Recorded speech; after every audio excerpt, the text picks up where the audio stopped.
প্রিয় শিক্ষার্থীবৃন্দ, জাতীয় বিশ্ববিদ্যালয়ের অনলাইন ক্লাসে তোমাদের সবাইকে স্বাগতম জানাচ্ছি। করোনাকালীন শিক্ষা কার্যক্রম চলমান রাখার স্বার্থে জাতীয় বিশ্ববিদ্যালয়ের উদ্যোগে অনলাইন ক্লাসে সংযুক্ত হতে পেরে আমি সম্মানিত বোধ করছি এবং আনন্দিত হয়েছি। জাতীয় বিশ্ববিদ্যালয়ের কর্তৃপক্ষকে আমি আন্তরিক ধন্যবাদ জানাচ্ছি। সুপ্রিয় শিক্ষার্থীবৃন্দ, তোমরা এই সময়ে যথাযথ স্বাস্থ্যবিধি মেনে চলবে এবং যথাযথ স্বাস্থ্যবিধি মেনে চলে আমরা সবাই সুস্থ থাকতে পারবো, ভালো থাকতে পারবো। আমার বিষয়টি হলো বটানি, উদ্ভিদ বিজ্ঞান প্রোগ্রাম অনার্স 4th ইয়ার স্টুডেন্টদের জন্য। Course code 243005। Name of course অর্থাৎ আমি যে কোর্সটি নিব লিমনোলজি অ্যান্ড অ্যাকুয়াকালচার, লেকচার নাম্বার 1। আজকে প্রথম লেকচার শুরু করছি। Title of the lecture introduction. জাতীয় বিশ্ববিদ্যালয়ের সিলেবাসে লিমনোলজি এবং অ্যাকুয়াকালচার কোর্সটিতে প্রথম যে টপিকটি আছে সেটি হলো ইন্ট্রোডাকশন এবং সেটি দিয়ে আজকের লেকচার আমি শুরু করব। নেম অফ টিচার অর্থাৎ আমার নাম হাসিনা রাকিবা বানু। আমি সহযোগী অধ্যাপক ও বিভাগীয় প্রধান, উদ্ভিদ বিজ্ঞান বিভাগ, ঢাকা মহানগর মহিলা কলেজ, লক্ষ্মীবাজার, ঢাকা। তাহলে সুপ্রিয় শিক্ষার্থীবৃন্দ, আমরা এর পরের স্লাইডে চলে যাই। এর পরের স্লাইডটিতে আজকে আমি ইন্ট্রোডাকশনে যে বিষয়গুলো আলোচনা করব সেগুলো নিয়ে এই স্লাইডটি আমি তৈরি করেছি। কাজে আজকে টপিকসগুলো যেগুলো নিয়ে আমি আলোচনা করব সেগুলো হলো definition, history, classification, scope and importance of limnology, limnology versus hydrobiology and hydrologic cycle. এরপর আমি পরবর্তী স্লাইডে চলে যাচ্ছি। তো প্রথমে আছে ডেফিনিশন। নিম্নোলজি ডেফিনিশনটা নিয়ে আমরা প্রথমে আলোচনা করব। তাহলে সুপ্রিয় শিক্ষার্থীবৃন্দ, আমরা আজকের ক্লাসটি শুরু করছি। পানির প্রাচুর্য আমাদের পৃথিবীর এক অন্যতম বৈশিষ্ট্য। পানি ছাড়া আমরা জীব, উদ্ভিদ, প্রাণী কেউই বেঁচে থাকতে পারে না। লিমনোলজির সাথে পানি সম্পর্ক অবিচ্ছেদ্য। পৃথিবীর মোট আয়তনের 71 ভাগ পানি এবং এই পানির গভীরতা হচ্ছে প্রায় 3800 মিটার। এই বিপুল আয়তনের পানি যা জলমণ্ডল গঠিত, এই 99 ভাগ পানি আমরা সাগর মহাসাগরে দেখতে পাই।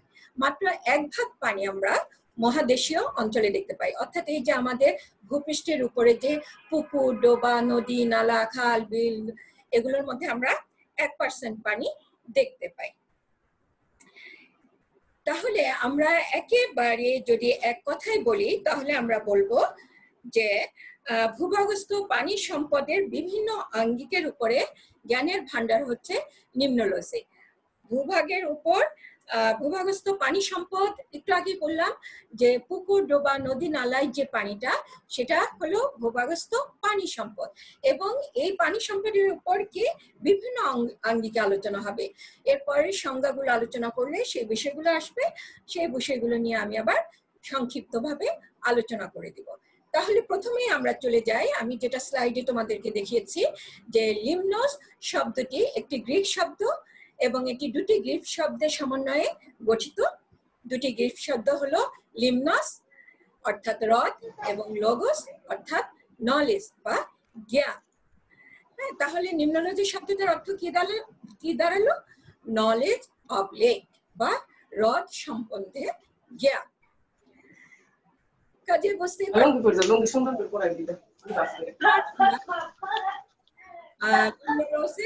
কয়েকটি সংজ্ঞা নিয়ে আলোচনা করব।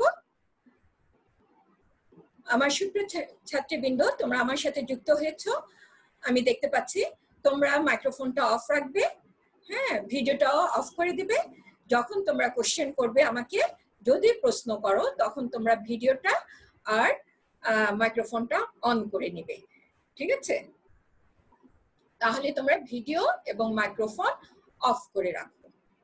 আমি তোমাদের লেকচারটা শুরু করেছি। আমরা লিমনোলজি যে একটি গ্রিক শব্দ এবং এটার অর্থ হলো রড সম্বন্ধে জ্ঞান, সে সম্পর্কে বললাম। এরপর আমি কিছু বিখ্যাত ব্যক্তির, কিছু বিখ্যাত লিমনোলজিস্টের সংজ্ঞা নিয়ে আলোচনা করব। প্রথমে আছে, তোমরা স্লাইডে দেখতে পাচ্ছ, ফোরেল, এফ এ ফোরেল। ওনাকে উনি লিমনোলজির একজন দিকপাল, হ্যাঁ, লিমনোলজি জনক বলা হয়ে থাকে ওনাকে। উনি 1892-তে একটি সংজ্ঞা দিয়েছিলেন। সংজ্ঞাটি হলো এমন যে হ্রদের সমুদ্র বিজ্ঞানকে লিমনোলজি বলে। অর্থাৎ হ্রদের সমুদ্র বিজ্ঞান বলতে তোমরা বুঝতে পারছো, অর্থাৎ হ্রদের সম্পর্কে যে জ্ঞান, বিশাল জ্ঞান আহরণের কথা উনি উল্লেখ করেছেন, যেটাকে সমুদ্র বিজ্ঞানের সাথে তুলনা করেছেন।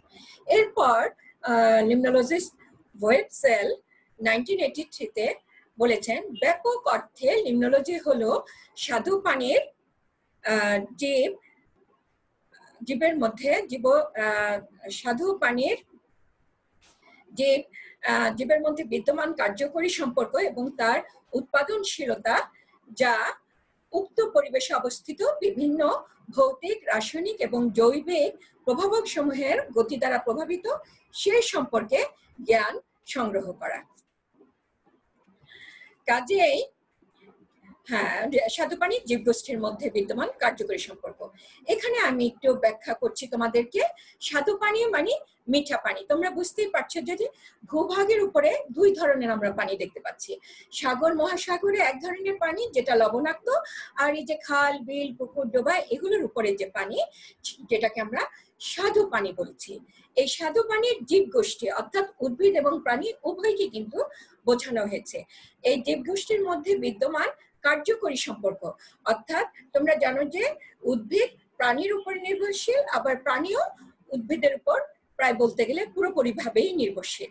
হ্যাঁ, অক্সিজেন, খাদ্য দুটোর জন্য নির্ভরশীল। এবং এর উৎপাদনশীলতা বলতে বোঝাচ্ছে সবুজ উদ্ভিদকে প্রধানত সবুজ উদ্ভিদ প্রধান উৎপাদক, এবং পানিতে জলজ উদ্ভিদ হলো, এবং জলজ উদ্ভিদগুলো প্রধান উৎপাদক। এই জলজ উদ্ভিদগুলো দুই ধরনের হয়ে থাকে, কিছু আমরা চোখে দেখতে পাই, কিছু দেখতে পাই না। যেগুলো চোখে দেখতে পাই না, আণুবীক্ষণে কোনো বীক্ষণ যন্ত্রের সাহায্যে যেগুলো দেখতে হয়, সেগুলোকে আমরা ফাইটোপ্লাঙ্কটন বলে থাকি। আর যেগুলো আমরা চোখে দেখি সেগুলোকেও আবার দুই ভাগে ভাগ করা হয়, ম্যাক্রোফাইটস, মাইক্রোফাইটস। অর্থাৎ কিছু ছোট ছোট থাকে, আবার কিছু বড় থাকে, যেগুলো খালি চোখে দেখতে পাওয়া যায়। তো এরাও হলো উৎপাদক। উৎপাদক কেন? কারণ এরা সালোক সংশ্লেষণের মাধ্যমে নিজের খাদ্য নিজে তৈরি করতে পারছে। এই যে খাদ্য তৈরি করছে, এই খাদ্য তৈরি করার হারকেই আমরা কি বলছি? প্রোডাক্টিভিটি বলছি, এবং প্রডিউসার বলছি, এদেরকে প্রাইমারি প্রডিউসার বলছি, অর্থাৎ প্রাথমিক উৎপাদক। আচ্ছা, এরপরে যে কথাগুলো উনি বলেছেন যে এগুলোর উপর পরিবেশের ভৌতিক, রাসায়নিক প্রভাবও। ভৌতিক প্রভাবও কি?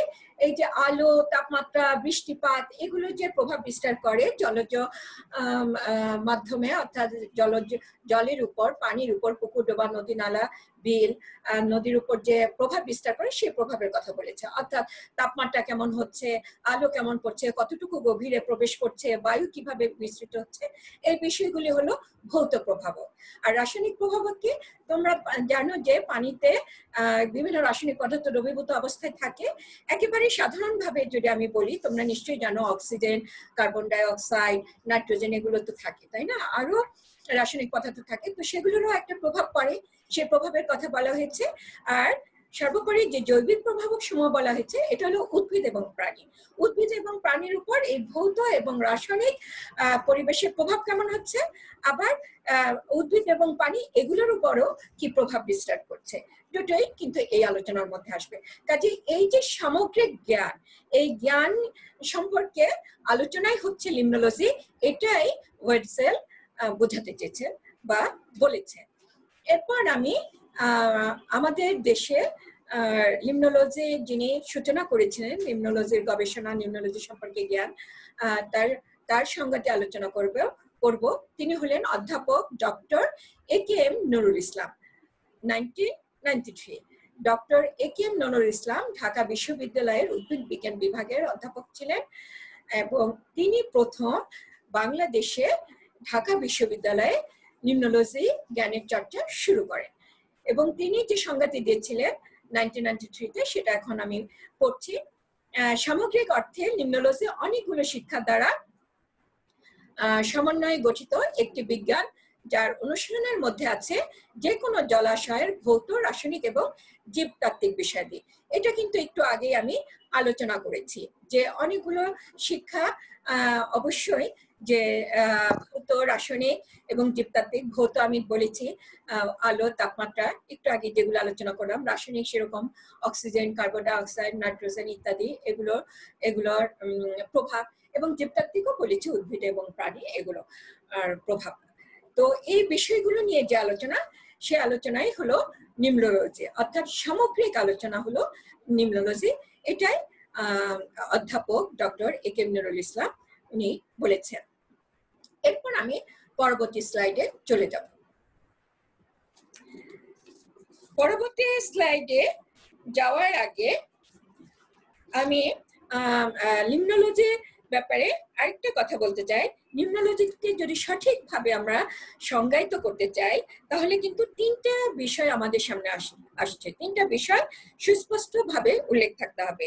একটা হলো ভূগর্ভস্থ পানি সম্পদ, দ্বিতীয়তে হলো বাস্তুতন্ত্র সম্পর্কে আলোচনা। বাস্তুতন্ত্র মানে কি? ইকোসিস্টেম, যেটা ওই যে জীবতাত্ত্বিক, উদ্ভিদ এবং পরিবেশের যে আন্তঃক্রিয়াদি থাকবে সেটা।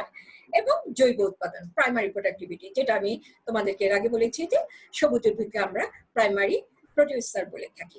কাজে এই তিনটে বিষয়ের কিন্তু সুস্পষ্ট উল্লেখ থাকতে হবে। এই তিনটে বিষয়েরই জ্ঞানকে আমরা আসলে নিম্নোলজি বলবো। প্রিয় শিক্ষার্থীবৃন্দ, জাতীয় বিশ্ববিদ্যালয়ের অনলাইন ক্লাসে সবাইকে স্বাগতম জানাচ্ছি। করোনাকালীন শিক্ষা কার্যক্রম চলমান রাখার স্বার্থে জাতীয় বিশ্ববিদ্যালয়ের উদ্যোগে অনলাইন ক্লাসে সংযুক্ত হতে পেরে আমি আনন্দিত। প্রথম স্লাইডটি তোমাদেরকে দেখাচ্ছি এবং তোমরা সবাই স্বাস্থ্যবিধি মেনে চলার আহ্বান জানাচ্ছি। আমার বিষয়টি হলো উদ্ভিদ বিজ্ঞান। এই প্রোগ্রামটি হলো জাতীয় বিশ্ববিদ্যালয়ের অনলাইন ক্লাস।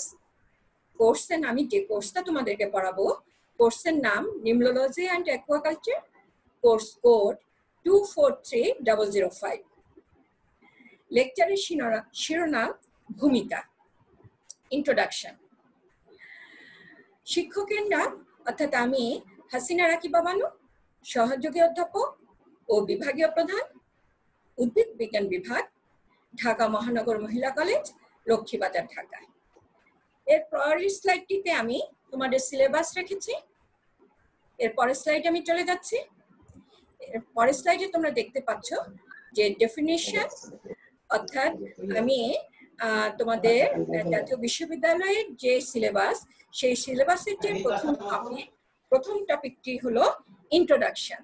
এই ইন্ট্রোডাকশনের অন্তর্ভুক্ত যে বিষয়গুলো আমি পড়াবো, সেই বিষয়গুলো হলো definition, history, classification, scope and importance of limnology versus hydrobiology and hydrologic cycle. তো প্রথমে আছে ডেফিনিশন। limnology ডেফিনিশনটা নিয়ে আমরা প্রথমে আলোচনা করব। তাহলে সুপ্রিয় শিক্ষার্থীবৃন্দ, আমরা আজকের ক্লাসটি শুরু করছি। পানির প্রাচুর্য আমাদের পৃথিবীর এক অন্যতম বৈশিষ্ট্য। পানি ছাড়া আমরা জীব, উদ্ভিদ, প্রাণী কেউই বেঁচে থাকতে পারে না। লিম্নোলজির সাথে পানি সম্পর্ক অবিচ্ছেদ্য। পৃথিবীর মোট আয়তনের 71% পানি এবং এই পানির গভীরতা হচ্ছে প্রায় 3800 মিটার। এই বিপুল আয়তনের পানি যা জলমণ্ডল গঠিত, এই 99% পানি আমরা সাগর, মহাসাগরে দেখতে পাই। মাত্র 1% পানি আমরা মহাদেশীয় অঞ্চলে দেখতে পাই। অর্থাৎ এই যে আমাদের ভূপৃষ্ঠের উপরে যে পুকুর, ডোবা, নদী, নালা, খাল, বিল, এগুলোর মধ্যে আমরা 1% পানি দেখতে পাই। তাহলে আমরা একেবারে যদি এক কথাই বলি, তাহলে আমরা বলবো যে ভূগর্ভস্থ পানি সম্পদের বিভিন্ন আঙ্গিকের উপরে জ্ঞানের ভান্ডার হচ্ছে নিম্নোলজি। ভূগর্ভস্থ পানি সম্পদ, একটু আগে বললাম যে পুকুর, ডোবা, নদী, নালায় যে পানিটা, সেটা হলো ভূগর্ভস্থ পানি সম্পদ। এবং এই পানি সম্পদের উপর কি বিভিন্ন আঙ্গিকে আলোচনা হবে। এরপরে সংজ্ঞাগুলো আলোচনা করলে সেই বিষয়গুলো আসবে। সেই বিষয়গুলো নিয়ে আমি আবার সংক্ষিপ্তভাবে আলোচনা করে দিব। তাহলে প্রথমেই আমরা চলে যাই, আমি যেটা স্লাইডে তোমাদেরকে দেখিয়েছি, যে লিমনোস শব্দটি একটি গ্রিক শব্দ এবং এটি দুটি গ্রিক শব্দের সমন্বয়ে গঠিত। দুটি গ্রিক শব্দ হলো লিমনস অর্থাৎ হ্রদ এবং লোগোস অর্থাৎ নলেজ বা জ্ঞান। হ্যাঁ, তাহলে নিম্নোলোজি শব্দটার অর্থ কি দাঁড়ালো? নলেজ অফ লেক বা হ্রদ সম্বন্ধে জ্ঞান। কাজে বুঝতে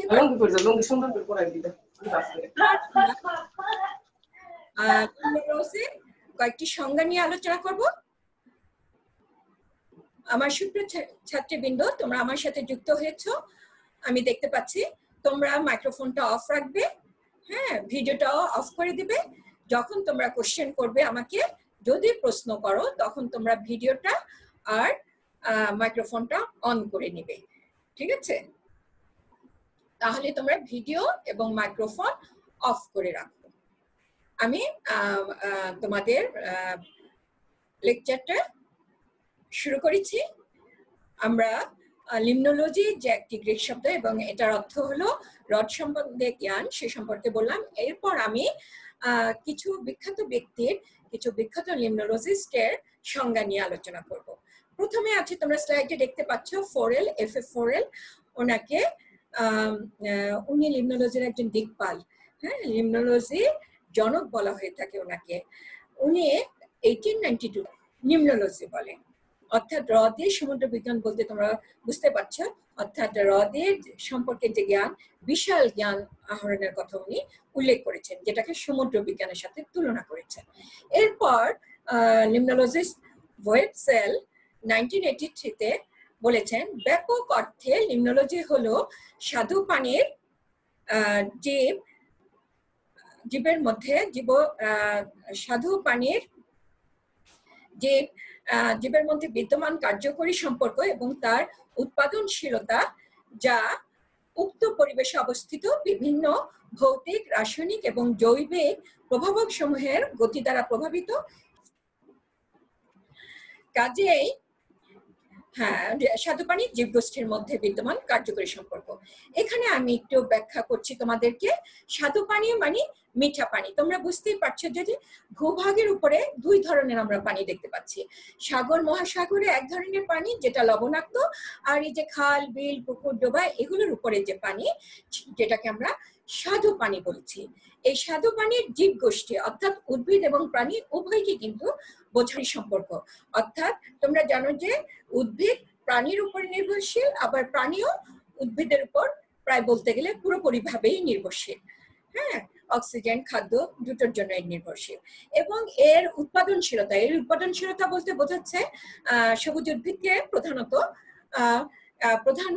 সবুজ উদ্ভিদ প্রধান উৎপাদক, এবং পানিতে জলজ উদ্ভিদ হলো, এবং জলজ উদ্ভিদগুলো প্রধান উৎপাদক। এই জলজ উদ্ভিদগুলো দুই ধরনের হয়ে থাকে, কিছু আমরা চোখে দেখতে পাই, কিছু দেখতে পাই না। যেগুলো চোখে দেখতে পাই না, আণুবীক্ষণে কোনো বীক্ষণ যন্ত্রের সাহায্যে যেগুলো দেখতে হয়, সেগুলোকে আমরা ফাইটোপ্লাঙ্কটন বলে থাকি। আর যেগুলো আমরা চোখে দেখি, সেগুলোকেও আবার দুই ভাগে ভাগ করা হয়, ম্যাক্রোফাইটস, মাইক্রোফাইটস। অর্থাৎ কিছু ছোট ছোট থাকে, আবার কিছু বড় থাকে, যেগুলো খালি চোখে দেখতে পাওয়া যায়। তো এরাও হলো উৎপাদক। উৎপাদক কেন? কারণ এরা সালোক সংশ্লেষণের মাধ্যমে নিজের খাদ্য নিজে তৈরি করতে পারছে। এই যে খাদ্য তৈরি করছে, এই খাদ্য তৈরি করার হারকেই আমরা কি বলছি? প্রোডাক্টিভিটি বলছি, এবং প্রডিউসার বলছি, এদেরকে প্রাইমারি প্রডিউসার বলছি, অর্থাৎ প্রাথমিক উৎপাদক। আচ্ছা, এরপরে যে কথাগুলো উনি বলেছেন, যে এগুলোর উপর পরিবেশের ভৌতিক, রাসায়নিক প্রভাবক, নদীর উপর যে প্রভাব বিস্তার করে, সেই প্রভাবের কথা বলেছে। অর্থাৎ তাপমাত্রা কেমন হচ্ছে, আলো কেমন পড়ছে, কতটুকু গভীরে প্রবেশ করছে, বায়ু কিভাবে বিস্তৃত হচ্ছে, এই বিষয়গুলি হলো ভৌত প্রভাবক। আর রাসায়নিক প্রভাবক কি? তোমরা জানো যে পানিতে বিভিন্ন রাসায়নিক পদার্থ দ্রবীভূত অবস্থায় থাকে। একেবারে সাধারণভাবে যদি আমি বলি, তোমরা নিশ্চয়ই জানো oxygen, carbon die oxide, nitrogen, এগুলো তো থাকে, তাই না? আরো রাসায়নিক পদার্থ থাকে, তো সেগুলোরও একটা প্রভাব পড়ে, সে প্রভাবের কথা বলা হয়েছে। আর সর্বোপরি যে জৈবিক প্রভাবক সমূহ বলা হয়েছে, এটা হলো উদ্ভিদ এবং প্রাণী। উদ্ভিদ এবং প্রাণীর উপর এই ভৌত এবং রাসায়নিক পরিবেশের প্রভাব কেমন হচ্ছে, আবার উদ্ভিদ এবং পানি এগুলোর উপরও কি প্রভাব বিস্তার করছে, দুটোই কিন্তু এই আলোচনার মধ্যে আসবে। কাজে এই যে সামগ্রিক জ্ঞান, এই জ্ঞান সম্পর্কে আলোচনাই হচ্ছে লিমনোলজি, এটাই ওয়েটসেল বোঝাতে চেয়েছেন বা বলেছেন। এরপর আমি আমাদের দেশে লিমনোলজি যিনি সূচনা করেছিলেন, লিমনোলজির গবেষণা, লিমনোলজি সম্পর্কে জ্ঞান, তার সংগতি আলোচনা করব। তিনি হলেন অধ্যাপক doctor AKM Nurul Islam. 1993 doctor AKM Nurul Islam Dhaka বিশ্ববিদ্যালয়ের উদ্ভিদ বিজ্ঞান বিভাগের অধ্যাপক ছিলেন এবং তিনি প্রথম বাংলাদেশে ঢাকা বিশ্ববিদ্যালয়ে লিমনোলজি জ্ঞানের চর্চা শুরু করেন এবং তিনি যে সংজ্ঞাটি দিয়েছিলেন 1993-তে, সেটা এখন আমি পড়ছি। সামগ্রিক অর্থে লিমনোলজি অনেকগুলো শিক্ষা দ্বারা সমন্বয়ে গঠিত একটি বিজ্ঞান, যার অনুশীলনের মধ্যে আছে যে কোনো জলাশয়ের ভৌত, রাসায়নিক এবং জীবতাত্ত্বিক বিষয়াদি। এটা কিন্তু একটু আগে আমি আলোচনা করেছি যে অনেকগুলো শিক্ষা অবশ্যই যে ভৌত, রাসায়নিক এবং জীবতাত্ত্বিক। ভৌত আমি বলেছি আলো, তাপমাত্রা, একটু আগে যেগুলো আলোচনা করলাম। রাসায়নিক সেরকম oxygen, carbon die oxide, nitrogen ইত্যাদি, এগুলোর প্রভাব। এবং জীবতাত্ত্বিকও বলেছি উদ্ভিদ এবং প্রাণী, এগুলো আর প্রভাব।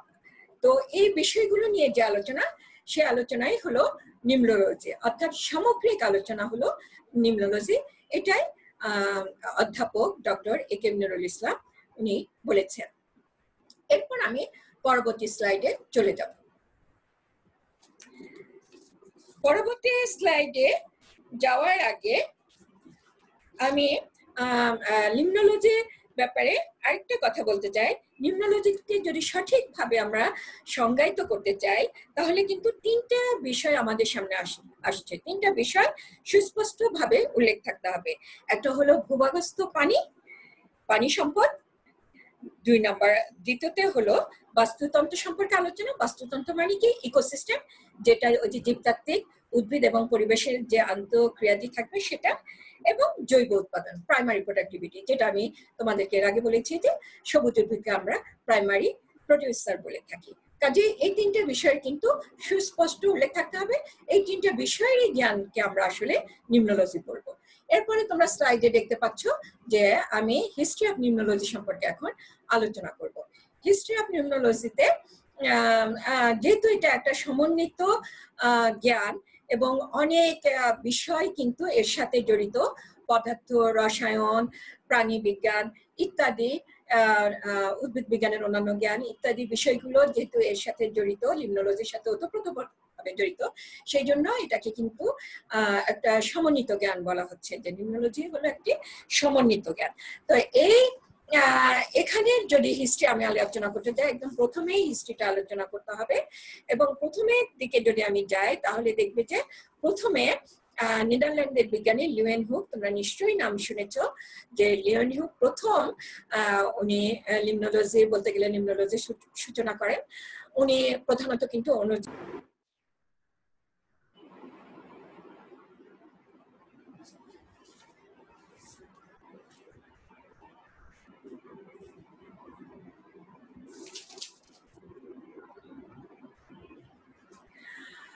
একটু সমস্যা হয়েছিল। আচ্ছা, আমি যেটা বলছিলাম যে লিউয়েনহুক হলেন নেদারল্যান্ডের একজন বিজ্ঞানী এবং লিউয়েনহুক সর্বপ্রথম বার্কেলসের হ্রদে, বার্কেলসের লেক, সেখানে তিনি স্পাইরোগাইরা, নীলাভ সবুজ শৈবাল, স্পাইরোগাইরা হলো একটি সবুজ শৈবাল এর সূত্র অনুবীক্ষণ যন্ত্রের নিচে পর্যবেক্ষণ করেন এবং তিনি এই যে ঋতুচক্র অর্থাৎ সিজনাল যে চেইন, এর উপর কি পরিবর্তন, শৈবালের ইকোলজির উপর কি প্রভাব পড়ছে, স্কোপ অফ নিম্নোলজি নিয়ে। এবং এখানে তোমাদের বইতে 16টি গুরুত্ব নিয়ে আলোচনা করা হয়েছে। এই 16টি গুরুত্বে প্রধান গুরুত্বগুলো আমি প্রধানত আলোচনা করব, অন্যগুলি তোমরা নিজেরাই বুঝতে পারবে। আশা করছি এটা তোমাদের তেমন একটা সমস্যা হবে না। প্রথমে হলো সিদ্ধান্ত গ্রহণ। পুকুর, ডোবা, নদী, নালা আছে, স্থির পানি আছে, তোমরা জানো যে, বা নদী আছে, বহমান পানি আছে, এগুলোর উপর বা লেকের উপর বাঁধ নির্মাণ করা হয় বা ব্রিজ তৈরি করা হয়। এগুলো তৈরি করলে, তোমাদের বাঁধ দিলে এইসব লেক বা হ্রদ বা জলাশয়ের তলদেশে গভীরতা কমে যায়, অনেক সময় ভরাট হয়ে যায়। কাজে এগুলো নির্মাণ করতে হলে প্রথমে লিমনোলজিস্টের মতামত নিতে হবে এবং এরপর লিমনোলজির যে সম্পর্কে জ্ঞান থাকতে হবে। লিমনোলজি জ্ঞান ছাড়া এগুলো নির্মাণ করা যাবে না, তাইলে আমাদের পরিবেশে বিরূপ প্রভাব পড়বে। এরপর যেটা আছে জলাশয়ের অম্লত্ব সমস্যা, এটা আমাদের দেশে খুব একটা দেখা যায় না। আর এই সমস্যাটা হলো যে যখন শিল্প কারখানাগুলো থেকে দেখা যায় যে বিভিন্ন রাসায়নিক পদার্থ প্রতিনিয়ত sulphur dioxide, carbon dioxide, carbon monoxide এগুলো পানিতে ছেড়ে দেওয়া হয়, পুকুর ডোবা নদী নালায় ছেড়ে দেওয়া হয়। যেমন তোমরা দেখতে পেয়েছো আমাদের বুড়িগঙ্গা পানিতে এইভাবে বুড়িগঙ্গার পানি বিষাক্ত হয়ে গিয়েছে, দুর্গন্ধ ছড়াচ্ছে। তো জলাশয়ে এভাবে অম্লত্ব বৃদ্ধি পায়, যেটা জলজ জীবের জন্য, উদ্ভিদের জন্য, প্রাণীর জন্য ক্ষতিকর। এই বিষয়ে লিমনোলজিস্টের মতামত নিতে হবে, লিমনোলজির জ্ঞান এখানেও কাজে লাগাতে হবে। এবং এরপরে মৎস্য উৎপাদন করতে হলে নিম্নোলজির জ্ঞান থাকতে হবে, কারণ পানির গুণাগুণটা কেমন থাকবে, রাসায়নিক পদার্থের পরিমাণ কেমন থাকবে, বায়ু কেমন মিশ্রিত হবে ইত্যাদি বিষয় নিয়ে আলোচনা করতে হবে। এরপর আছে বর্জ্য পদার্থ প্রক্রিয়াজাতকরণ এবং বিষাক্ত পদার্থ মুক্তকরণ। এটা হলো যে আমাদের গৃহস্থালির, এরপরে আছে যে গৃহকার্য অন্যান্য পশুর কাজে আছে, কৃষিকাজে ব্যবহার করি বা এগুলির বিষয় আছে। এই টপিকটা আরো দুই এক ভাবেও এরপরে থাকবে। এই বিষয়টি হলো যে আমাদের যে সুয়েজ যে বর্জ্য বা গৃহস্থালির যে বর্জ্য বা কৃষিকাজে আমরা যে রাসায়নিক সার ব্যবহার করি, এগুলো বৃষ্টির পানি দ্বারা পরিবাহিত হয়ে, বন্যা দ্বারা পরিবাহিত হয়ে পুকুর ডোবা নদী নালা ইত্যাদিতে পতিত হয়, বিল খালে পতিত হয় এবং এগুলো দ্বারা সেই জলজ পানিটা বিষাক্ত হয়। এবং এই যে বিষাক্ত হওয়ার ফলে এটা জলজ পরিবেশ নষ্ট হচ্ছে, পরিবেশ দূষিত হয়ে যাবে। তো এটা থেকে মুক্ত হওয়ার জন্য, এগুলো মুক্তকরণ করার জন্য নিম্নোলজির জ্ঞান অত্যন্ত জরুরি। কারণ নিম্নোলজির একটা বিষয়ই আছে যে সুয়েজ ট্রিটমেন্ট, অর্থাৎ বর্জ্য প্রক্রিয়াজাতকরণ। যেমন তোমাদেরকে ছোট্ট একটা উদাহরণ দিলে তোমরা বুঝতে পারবে যে সমুদ্রে জাহাজ চলে বা নদীতে স্টিমার জাহাজ এগুলো চলাচল করে, অনেক সময় এগুলো দুর্ঘটনায় পতিত হয়ে বা অন্য যে কোনো উপায়ে ডুবে গেলে তেল ছড়িয়ে পড়ে, এই তেল পুরো হয়ে পানির উপরে ভাসতে থাকে। যদি এগুলো ভাসে তাহলে তোমরা জানো যে পানি দূষিত হয়ে পড়বে, পানিতে যে উদ্ভিদ প্রাণী আছে এগুলো মারা যাবে, জলজ পরিবেশ ক্ষতিগ্রস্ত হবে। তখন কিন্তু নিম্নোলজির জ্ঞান দিয়ে এটা এই যে তেল ছড়িয়ে পড়লো এই পদার্থটা মুক্ত করা সম্ভব। কিভাবে? কিছু খাদক ব্যাকটেরিয়া আছে যে যারা তেলকে পুষ্টি হিসেবে ব্যবহার করে, যেগুলোকে তেল খাদক ব্যাকটেরিয়া বলে। এগুলো যদি লার্জ স্কেলে ছড়িয়ে দেওয়া হয় সেই তেল দ্বারা দূষিত পানিতে, তারা দ্রুত সেখানে বংশবৃদ্ধি করবে এবং তেলকে পুষ্টি হিসেবে ব্যবহার করবে এবং পানি থেকে তেলটা মুক্ত হবে। তো এই যে মুক্তকরণ, বর্জ্য অপসারণ, এইভাবে অন্যান্য অণুজীব দিয়েও এগুলো ট্রিটমেন্ট করা যায়, যেটা নিম্নোলজির জ্ঞান থাকলে সম্ভব। কাজে দেখতে পাচ্ছ এখানেও নিম্নোলজির গুরুত্ব বিশাল। এরপরে আমরা যেটা দেখবো বিভিন্ন জীবের সালতাত্ত্বিক ব্যবহার। জীবের সালতাত্ত্বিক ব্যবহারে তোমরা জানো যে বিভিন্ন জীবের আমাদের, যেমন মানুষের শরীরে 60-70% হলো পানি, শৈবালে 98 ভাগ পানি এবং অন্যান্য উদ্ভিদের 70 থেকে 90 ভাগ পানি। কাজে আমাদের শরীরে যেহেতু অধিকাংশ, আমাদের শরীরের কোষে অধিকাংশই যেহেতু পানি, কাজে পানির ভূমিকা আছে এবং সেই জন্য লিমনোলজির জ্ঞান অত্যন্ত গুরুত্বপূর্ণ। এছাড়াও তোমরা দেখতে পাচ্ছ এরপরে যেগুলো আছে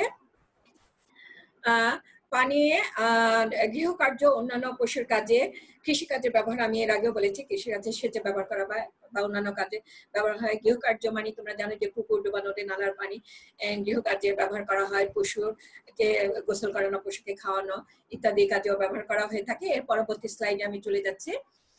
কাজে নিম্নোলজির গুরুত্বের মধ্যে কিন্তু স্বাদু পানির গুরুত্বটাও চলে আসবে। হ্যাঁ, কারণ স্বাদু পানির আলোচনায় তো নিম্নোলজির আলোচনা। কাজে পানির যত ব্যবহার থাকবে সেগুলো কিন্তু নিম্নোলজির গুরুত্বের মধ্যে এসে যাবে। এরপর আমরা শিল্প কারখানার ক্ষেত্রে ব্যবহার বলছি। শিল্প কারখানাতে পানি ব্যবহার করা থাকে, যন্ত্রপাতি ঠান্ডা করার ক্ষেত্রেও ব্যবহার করা হয়ে থাকে। জলবিদ্যুৎ অত্যন্ত গুরুত্বপূর্ণ একটি বিষয়, যে বাঁধ দিয়ে জলবিদ্যুৎ তৈরি করা হয়ে থাকে এবং জলবিদ্যুৎ অত্যন্ত অল্প মূল্যে তৈরি করা যায় এবং ব্যাপকভাবে এটার ব্যবহার করা যায়, সাশ্রয়ী। কাজেই এই জলবিদ্যুৎ উৎপাদন করতে হলেও কিন্তু নিম্নোলজির জ্ঞান থাকতে হবে, কারণ জলজ পরিবেশটাকে ঠিক রেখেই কিন্তু জলবিদ্যুৎটা উৎপন্ন করা লাগবে। তারপর জলপথে, বিভিন্ন জলপথে নিম্নোলজির জ্ঞান লাগবে জলপথ তৈরি করাতে। সেইভাবে ক্রীড়া ক্ষেত্রে, পর্যটন শিল্পে, মুক্তা চাষ, বনাঞ্চল সংরক্ষণ এবং স্বাস্থ্যকর স্থান ইত্যাদি বিভিন্ন বিষয়ে নিম্নোলজির গুরুত্ব অনস্বীকার্য। নিম্নোলজির জ্ঞান ছাড়া আমরা বা নিম্নোলজির গুরুত্ব ছাড়া আমরা দেখব যে এগুলি সুষ্ঠুভাবে পরিচালনা করা বা হওয়া সম্ভব নয়। এরপর আমি পরবর্তী স্লাইডে চলে যাব এবং এর পরবর্তী স্লাইডটি নিউমোলজি ভার্সাস হাইড্রোবায়োলজি, অর্থাৎ নিউমোলজি বনাম হাইড্রোবায়োলজি। এটা আমি আলোচনা করতে হলে প্রথমে হাইড্রোবায়োলজির সংজ্ঞাটা আমাকে দিতে হবে। হাইড্রোবায়োলজির সংজ্ঞাটা হলো পৃথিবীর সকল অবস্থানে পানি ও তাদের গুণাবলী বা প্রকৃতি এবং সেখানে বসবাসরত জীব ও তাদের বন্টন, প্রাচুর্য, উৎপাদন, অভিযোজন, অভিবৃদ্ধি নিয়ে ইত্যাদি নিয়ে আলোচনা করা হয়, সেটা হলো হাইড্রোবায়োলজি। তাহলে প্রথমে আমি বলবো যে আমরা কি বলেছি যে পৃথিবীর সকল অবস্থানের পানি। পৃথিবীর সকল অবস্থানের পানি কি? সকল অবস্থান বলতে সাগর মহাসাগরের পানিও বোঝানো হচ্ছে, আবার আমাদের ভূগর্ভস্থ যে স্বাদু পানি, বিল, নদী, নালা, খাল, বিল, ডোবা ইত্যাদির কথা বলা হচ্ছে। অর্থাৎ সব অবস্থানের পানিতে যে জীব, উদ্ভিদ প্রাণী কি পরিমাণে আছে, তাদের বন্টনটা কি, তাদের প্রাচুর্য, উৎপাদন, অভিযোজন। উৎপাদন তো বুঝতে পারছো, সবুজ উদ্ভিদ কর্তৃক যে খাদ্য উৎপন্ন হয় সালোকসংশ্লেষণের মাধ্যমে, তার হারের কথা বলা হচ্ছে। অভিযোজন কিভাবে অভিযোজিত হচ্ছে এই উদ্ভিদ প্রাণীগুলো, জলজ, কারণ তোমরা জানো যে স্থলজ ভাবে যে আমরা উদ্ভিদ প্রাণী দেখি এরা, আর জলে যে উদ্ভিদ প্রাণীগুলো থাকে তারা কিন্তু সম্পূর্ণ আলাদা। নিশ্চয়ই তারা সেই জলের সাথে, পানির সাথে অভিযোজিত হয়েছে, তাই না? সেই অভিযোজনও এখানে আলোচনা করা হবে। তাহলে হাইড্রোবায়োলজি কিন্তু একটা বিশাল পরিসরে আলোচনা, এবং এই হাইড্রোবায়োলজিকে তোমরা স্লাইডে দেখতে পাচ্ছ প্রধানত দুটি ভাগে ভাগ করা হয়: সমুদ্র বিজ্ঞান ওশেনোলজি এবং জলাশয় তত্ত্ব লিমনোলজি। সমুদ্র বিজ্ঞান হলো এখানে সমুদ্রের ইকোসিস্টেমে, বাস্তুতন্ত্রে বা ইকোসিস্টেমে আলোচনা করা হয়। ওশেনোলজি এর একটি শাখা হলো, হাইড্রোবায়োলজির একটি শাখা হলো ওশেনোলজি, এবং এখানে সমুদ্রের ইকোসিস্টেম নিয়ে আলোচনা করা হয়। ইকোসিস্টেমের মধ্যে কিন্তু সেই জীবতাত্ত্বিক আলোচনা থাকবে, যে উৎপাদক সবুজ উদ্ভিদ থাকবে, এবং তারপরে খাদক বিভিন্ন ইয়েতে থাকে, তারপরে হলো পচনশীল যে অণুজীব সেগুলো থাকবে। এইসব বিষয় নিয়ে আলোচনা করা হবে। এরপর যেটা আছে জলাশয় তত্ত্ব বা নিম্নোলজি, এখানে ভূগর্ভস্থ জলাশয়ের ইকোসিস্টেম নিয়ে আলোচনা করা হয়। ভূগর্ভস্থ জলাশয় একটু আগে বলেছি, ঝর্ণা, পুকুর, ডোবা, নদী, নালা, খাল, বিল এগুলো হবে। এগুলোতে যে অর্থাৎ স্থির পানি, বহমান পানি দুইটাই নিম্নোলজির অন্তর্ভুক্ত হবে এবং স্বাদু পানি হবে। তবে কিছু লেক আছে লবণাক্ত পানির, এটা একটা ব্যতিক্রম।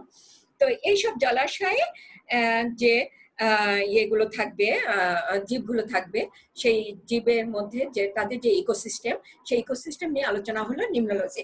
কাজেই আমরা এখানে দেখতে পাচ্ছি যে হাইড্রোবায়োলজির একটা শাখা হলো নিম্নোলজি। হাইড্রোবায়োলজি বিশাল পরিসরে আলোচনা এবং পৃথিবীর সকল অবস্থানের পানি নিয়ে আলোচনা, আর নিম্নোলজি হলো স্থির এবং বহমান পানি নিয়ে আলোচনা এবং স্বাদু পানি নিয়ে, প্রধানত স্বাদু পানি নিয়ে আলোচনা। কাজেই হাইড্রোবায়োলজির একটি শাখা হলো নিম্নোলজি। নিশ্চয়ই তোমরা এখন হাইড্রোবায়োলজি এবং নিম্নোলজি বিষয়টি বুঝতে পেরেছো। এরপর আমি পরবর্তী ধাপে চলে যাব। পরবর্তী ধাপটি হলো হাইড্রোলজিক সাইকেল, এবং এটাই আমাদের আজকের টপিকের শেষ বিষয়, হাইড্রোলজিক সাইকেল বা ওয়াটার সাইকেল। তোমরা জানো যে বাংলায় পানি চক্র, পানি কিভাবে চক্রাকারে আমাদের এই পৃথিবীতে পরিচালিত হচ্ছে সেটা আমি এখন আলোচনা করে দিব। খুবই সহজ একটা বিষয়, তোমরা আগেও এখানে পড়েছো। পানির উৎস কি? পানির উৎস হলো বৃষ্টিপাত, তুষার বা হিমবাহ, যেগুলো পাহাড়ে, তোমরা জানো যে পৃথিবীর উত্তর মেরু, দক্ষিণ মেরুতে হিমবাহ হিসেবে পানি সঞ্চিত আছে। এছাড়া যে হিমালয় পর্বত, উঁচু উঁচু পর্বতের চূড়া বা পর্বতে তুষারপাত হয়, সেগুলো বরফ হিসেবে জমা হয়ে থাকে। তো এগুলো হলো পানির উৎস। বরফ গলা পানি, বৃষ্টিপাতের ফলে পানি এগুলো ভূপৃষ্ঠে পতিত হয় এবং এগুলো বিভিন্ন নদী, নালা, খাল, বিল এগুলো ভরাট হয়ে শেষ পর্যন্ত নদীতে পড়ে এবং নদী দ্বারা পরিবাহিত হয়ে সমুদ্রে গিয়ে পড়ে। এইসব পানির শেষ ঠিকানা হলো সমুদ্র বা সাগর, মহাসাগর। এবং আবার যখন সাগর মহাসাগরে সূর্যালোক পড়ে তখন এই পানিগুলো বাষ্পায়িত হয়। স্থলভাগের উপরে যখন সূর্যালোক পড়ে পুকুর ডোবা নদী নালার পানি বাষ্পায়িত হয়, বাষ্পায়িত হয়ে এটা উপরে উঠে যায়, উপরে উঠে এটা ঘনীভূত হয়, এভাপোরেশন তোমরা দেখতে পাচ্ছ এখানে। বৃষ্টিপাত বলা হয়েছে প্রিসিপিটেশন, এবং ট্রান্সপিরেশন বলা হচ্ছে যে তোমরা জানো যে সবুজ উদ্ভিদ প্রশোধন করে থাকে। প্রশোধন মানে মূলের সাহায্যে এরা পানি মাটির থেকে পানি শোষণ করে অতিরিক্ত পানিটা পাতার পত্ররন্ধ্র দিয়ে বের করে দেয়, যেটাকে ট্রান্সপিরেশন বলে। তো এই হিসাবেও পানির একটা উৎস এটা। কাজে এইভাবে পানি বাষ্পায়িত পানিটা বায়ুতে মিলে যায়, বায়ুতে মিলে আস্তে আস্তে ওইটা ঘনীভূত হয়ে মেঘে পরিণত হয় এবং একাধিক মেঘ একসাথে মিলিত হয়ে পানি কণাগুলো বড় হয় এবং বৃষ্টি হয়ে আবার মাটিতে ঝরে পড়ে। তো এই যে পানির উৎস আমরা দেখলাম যে উদ্ভিদ থেকে প্রশোধনের মাধ্যমে হচ্ছে, হিমবাহ থেকে আসতেছে, তুষার, স্নো মেল্ট বলেছি, তুষারপাতের মতে তুষারপাত থেকে সেগুলো গলে পানিটা আসছে এবং এগুলো খাল, বিল, সমুদ্রে পড়ছে। এগুলোর পানি আবার বাষ্পাকারে উপরে উঠে ঘনীভূত হয়ে মেঘে পরিণত হচ্ছে, আবার প্রশোধনের সাহায্যে ঘনীভূত হচ্ছে। এইভাবে এই চক্রাকারে পানিটা আমাদের পৃথিবীতে পরিচালিত হচ্ছে, যে একবার ভূপৃষ্ঠে পতিত হচ্ছে, আবার ভূপৃষ্ঠ থেকে আবার বায়ুতে যাচ্ছে, আবার ভূপৃষ্ঠে পতিত হচ্ছে। আশা করছি তোমরা ভালোভাবে বিষয়টি বুঝতে পেরেছো। তো সুপ্রশিক্ষার্থীবৃন্দ, তোমাদের কি কোনো প্রশ্ন আছে?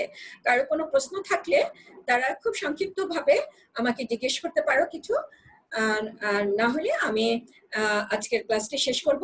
এখানে রেফারেন্স বুকস আমি দিয়েছি, নিম্নোলজি ডক্টর মনিরুজ্জামান খন্দকার, যেটা প্রকাশক হলো ঢাকা বিশ্ববিদ্যালয় প্রকাশনী সংস্থা, এবং আরেকটি দিয়েছি কবির পাবলিকেশনসের জীবন কৃষ্ণ সাহা, নিম্নোলজি অ্যান্ড অ্যাকুয়াকালচার, ওনার বইটির নাম। তো রেফারেন্স বইগুলো তোমরা দেখবে। আশা করি তোমরা আমার লেকচারটি দেখলে এবং এই বইগুলো যদি পড়ো তাহলে তোমরা ভালোভাবে সবকিছু বুঝতে পারবে। সুপ্রিয় শিক্ষার্থীবৃন্দ, তোমরা যদি আমাকে প্রশ্ন করো তাহলে বলতে পারো। তোমরা মাইক্রোফোনটি অন করবে, অন করে আমাকে প্রশ্ন করতে পারো।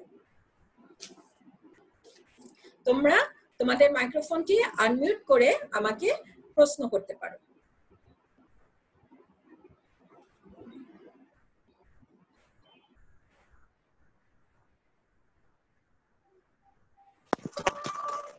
কেউ কি প্রশ্ন করবে আমাকে? না ম্যাডাম, থ্যাংক ইউ। সময় আছে, 2 মিনিট সময় আছে, আমি তোমাদের সাথে একটু কথা বলি। 40 মিনিটস এর ক্লাস জমা দিতে হবে। তোমরা কি কেউ আছো? বলো, কে কথা বলতে চাচ্ছ? নামটা বলো আগে, যেহেতু আমি ভিডিও অফ করে রেখেছি। কে কথা বলছো? তাহলে আমি এখানে ভিডিওটা অন করে দিব।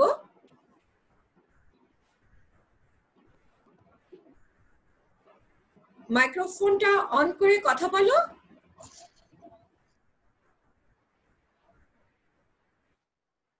ম্যাডাম, আমি সোহেলি। সোহেলি? হ্যাঁ সোহেলি, বলো, তুমি কি বুঝতে পেরেছো? জি ম্যাডাম, বুঝতে পেরেছি। তাহলে আমাকে বলো তো, আমি লিমনোলজির জনক কাকে বলেছি? Madam, Forel. Very good.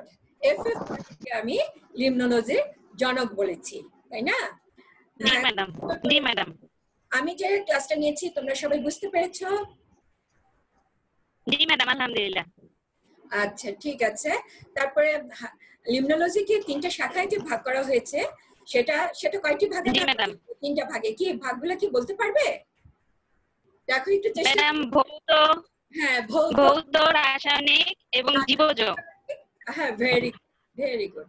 3টা। আর হলো জীবজ লিমনোলজি। হ্যাঁ, পেরেছো। কাজে বাসায় পড়বে। আমরা কয়েকটা বিষয় আলোচনা করেছি, আবার আমি বলছি। প্রথম আমরা সংজ্ঞা নিয়ে আলোচনা করেছি, তারপর আমরা ইতিহাস নিয়ে আলোচনা করেছি। বাংলাদেশে অবদান রেখেছেন এমন একজন লিমনোলজিস্টের নাম আমি বলেছি। উনি বাংলাদেশে লিমনোলজির সূচনা করেছিলেন। তোমরা কি বলতে পারবে? নামটা বলতে পারবে? বাংলাদেশে যিনি লিমনোলজির সূচনা করেছিলেন? জি ম্যাডাম। হ্যাঁ, বলো। জি ম্যাডাম, বলো। Doctor A K M Nurul Islam. Very good, অধ্যাপক ডক্টর এ.কে.এম. নূরুল ইসলাম। জি হ্যাঁ, উনি সর্বপ্রথম শুরু করেছেন। তারপর আমি সেই বাংলাদেশের কোথায় কোথায় কাজ হচ্ছে সে সম্পর্কে আলোচনা করেছি ইতিহাসে। এরপর আমি চলে গিয়েছি অন্যান্য আলোচনায়। তো আশা করি তোমরা বুঝতে পেরেছো, ক্লাসের সময়সীমা শেষ। আজকে এই পর্যন্তই। তোমরা ভালো থেকো, সবাই সুস্থ থেকো। ধন্যবাদ সবাইকে।